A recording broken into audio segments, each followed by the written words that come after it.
Hello, my dear students. We have been learning this 4.5, the last lesson from last 2-3 videos. In this video, we are going to start from page number 119 from your parents. Your parents were not anxious enough to have you learn. My dear students, here Mr. Hamill was giving a speech or the last lecture in front of the students as well as the people of the village in the classroom. What he said to the children, your parents were not anxious. Anxious म्हणजे काय तर चिंता. तर याच्यामध्ये आपण असं बोलू शकतो, your parents were not anxious enough to have you learn. तुमचे जे पालक आहेत तर त्यांना तुमच्या शिक्षणाविषयी फारसे ते उत्सुक नव्हतेच. मित्रांनो, हे जे वाक्य आहे ना, ह्याचं तुम्हाला ॲड ए क्वेश्चन टॅग करायचं आहे. कसं बरं करणार? आपण शिकलो आहोत. तर पहा, आपण हे जाणून घेऊया. Just weight. पास्ट सेंटेन्स आहे या ठिकाणी. Your parents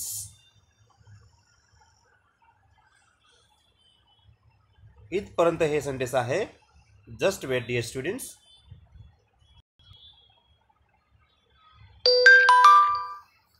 C here, your parents were not anxious enough to have you learn. असं हे सेंटेन्स आहे. आता या सेंटेन्सचं आपणास काय करायचं आहे तर ॲड अ क्वेश्चन टॅग करायचा आहे. पहा, जस्ट वेट. ॲड ए क्वेश्चन टॅग शॉर्टमध्ये मी लिहिलं आहे असं. आता क्वेश्चन टॅग करताना आपण काय करणार, हे जे वाक्य आहे योर पासून तर लर्नपर्यंत आहे तसं वाक्य आपण लिहिणार. आहे तसं लिहिणार. त्यानंतर सेकंड स्टेप आपण कॉमा करणार. त्याच्यानंतर हे जे वाक्य आहे या वाक्यामध्ये हेल्पिंग वर्ब आहे का ते शोधणार, ते पाहणार. तर मित्रांनो, या ठिकाणी सहाय्यकारी क्रियापद हेल्पिंग वर्ब आहे वेअर. मग जर का वेअर आहे तर आपण इथे वेअर लिहिणार. सहाय्यकारी क्रियापद ते लिहिलं. त्यानंतर वाक्य होकारार्थी आहे की नकारार्थी तर बघा वाक्यामध्ये आहे नॉट. हे पहा, हे नॉट आहे. याचा अर्थ वाक्य नकारार्थी आहे. म्हणजे आपण इथे नॉट लिहिणार नाहीत. क्वेश्चन टॅग हा अफर्मेटिव्हमध्ये बनेल. जर स्टेटमेंट हे नेगेटिव्ह आहे तर क्यूटी हा अफर्मेटिव्ह असेल. त्यानंतर सब्जेक्ट लिहायचा असतो. तर ह्या स्टेटमेंटमध्ये सब्जेक्ट कुठला आहे तर तो आहे योर पॅरेंट्स. हा सब्जेक्ट आहे.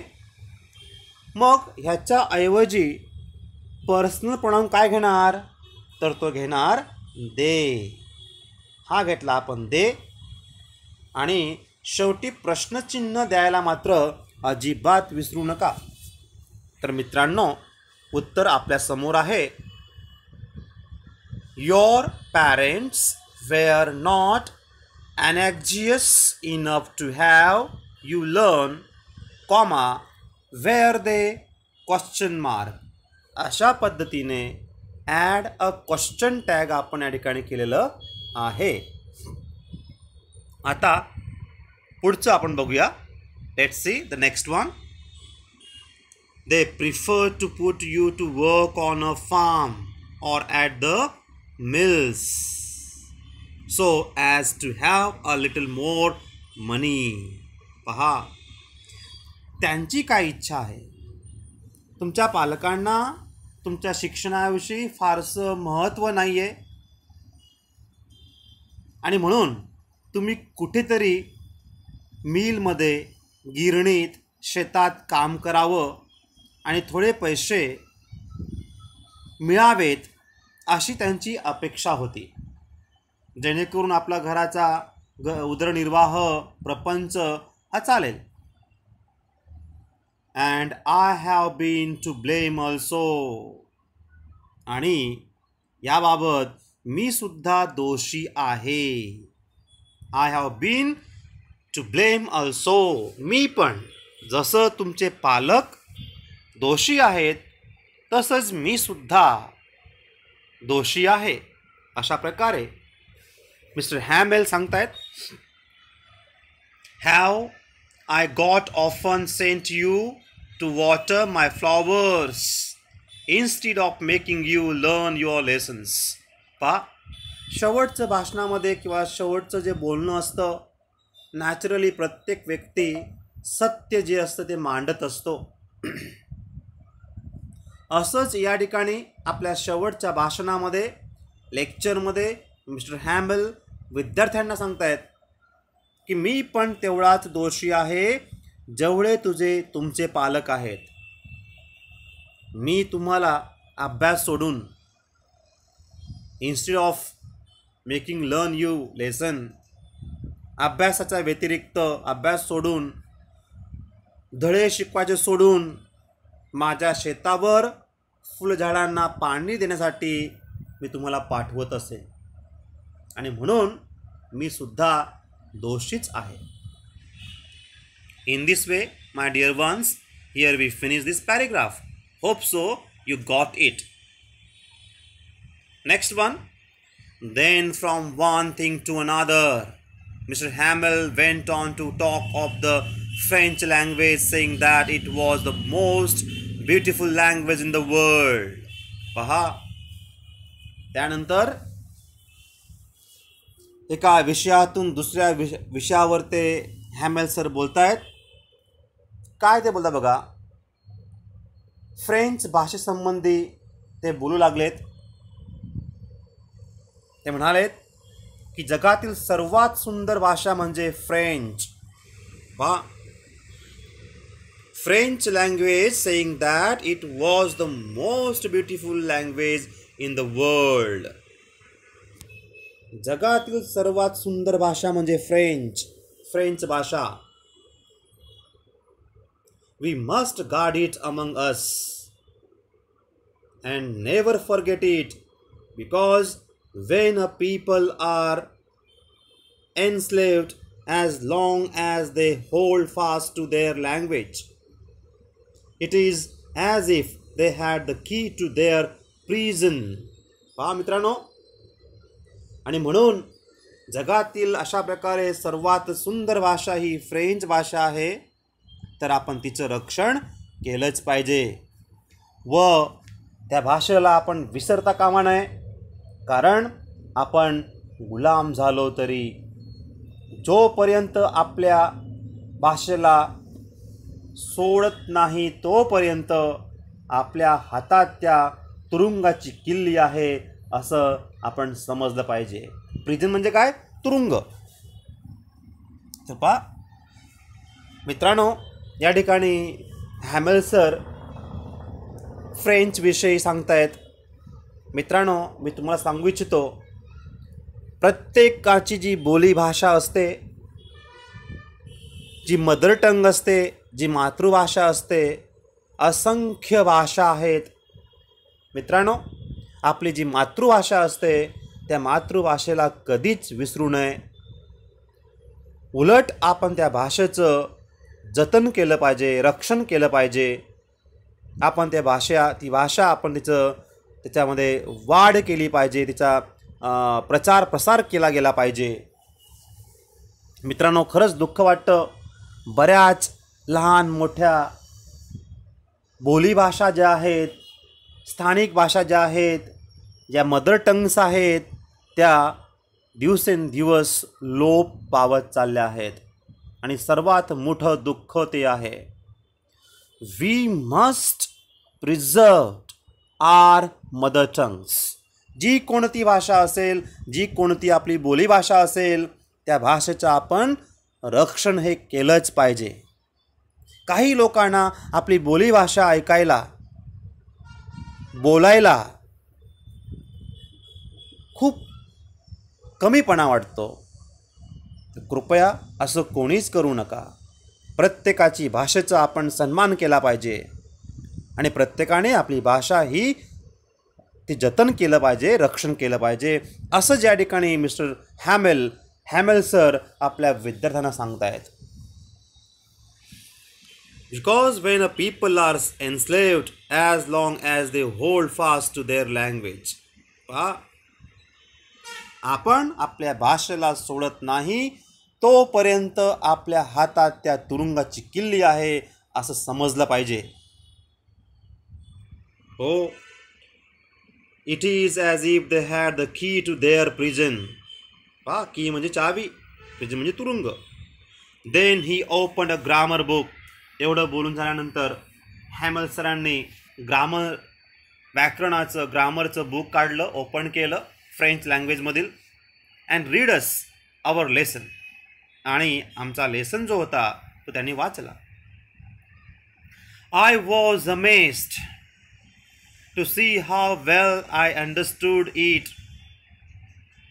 आणि जेव्हा हॅमेल सरांनी व्याकरणाचं पुस्तक काढलं, त्यातील एक धडा आम्हाला वाचून दाखवला, मला माझंच आश्चर्य वाटलं की तो धडा मला किती सहज समजला, पटकन समजला. Well understood it. All he said seemed so easy. तर त्यांनी खूप सोपे, इतके सोपे करून सांगितलं आणि सोपं ते वाटलं. I think too that I had never listen so carefully. पहा, हॅमेल सरांनी असं काही नवीन, शेवटचं लेक्चर म्हणून नवीन काही पद्धत वापरली असं नाही. त्यांची शिकवण्याची पद्धती सेमच होती.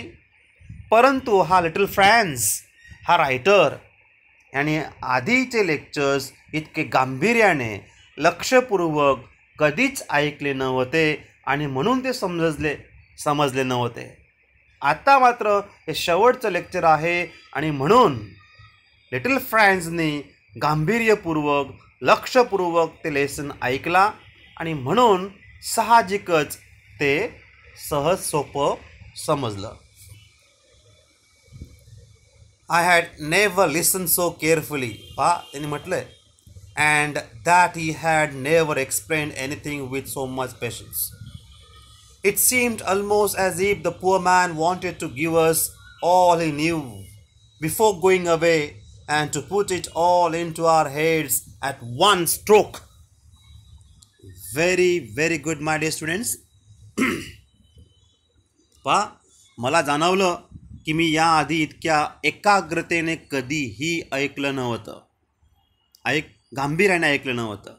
आणि यापूर्वी सरांनीही इतक्या संयमपूर्वक शिकवलं नव्हतं.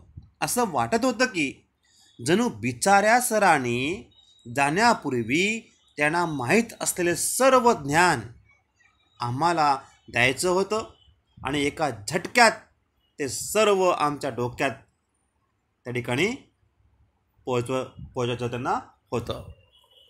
तर पहा मित्रांनो, अशा प्रकारे मिस्टर हॅमेल ह्यांना देखील खूप तळमळ आपल्या मुलांबद्दल, आपल्या स्टुडंट्सबद्दल या ठिकाणी दिसून येते आहे. He wanted to learn them in one stroke.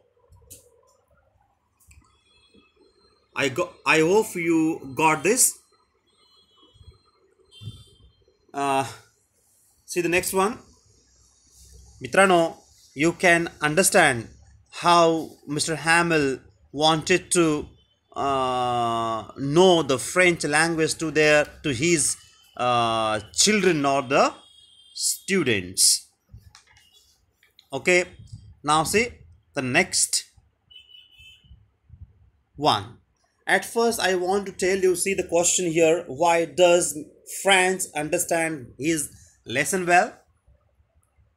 त्या लिटल फ्रँझना तो शेवटचा लेसन का बरं चांगल्या रीतीने समजला? साहजिकच, being that last lesson of French, Franz was serious. He heard it more carefully that day than before, and he realized that Mr. Hamel was teaching patiently, as if he wanted to give everything he knew